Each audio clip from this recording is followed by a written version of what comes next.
Hey everybody, Bones here, Bones Garage, just bringing the update, what's going on at the garage. So the other day I showed you the new exhaust system. We got the truck all set up and all running, and we found a problem when we were filling up the transmission.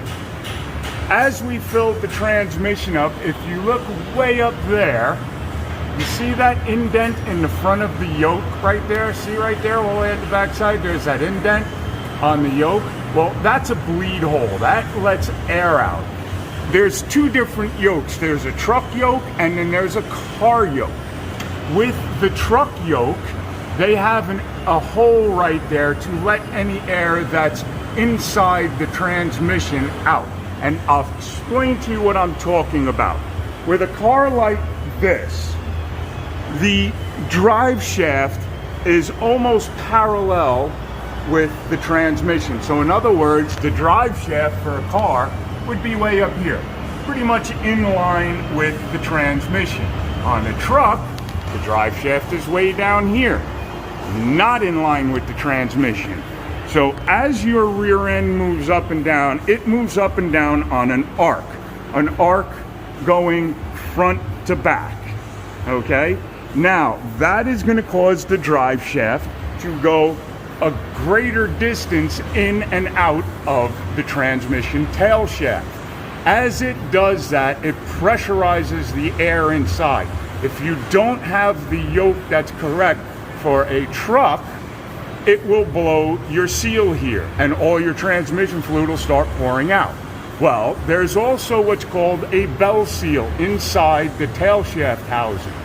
On this truck, our bell seal probably lost its O-ring, or the O-ring at one time got stuck to the outside bushing. You know, the seal itself ripped up. So, or it might have just fell off the belt. But for some reason, the transmission fluid is getting by here and going through here and then just leaking out of the back of the yoke. So if you guys have any kind of like a 350, 400, 704 in a truck and it is dripping oil out of the back of the yoke, your problem is your bell seal. If you have a car and you have transmission fluid leaking out of the back of the yoke, you have the wrong yoke in your car. Not a big deal. Just get the bell seal and put it in your transmission. You're all set. You take the tail shaft off, you take everything out, you put it all back together, boom, you're done. And that is the difference. And so we had that leak. The next problem we had is when we started the truck up, I kept hearing a noise and it was coming from here.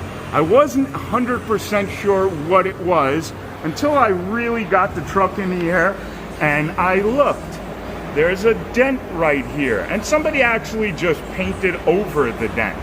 They didn't fix the dent, and they probably at that time had a smaller flywheel or flex plate. This right here.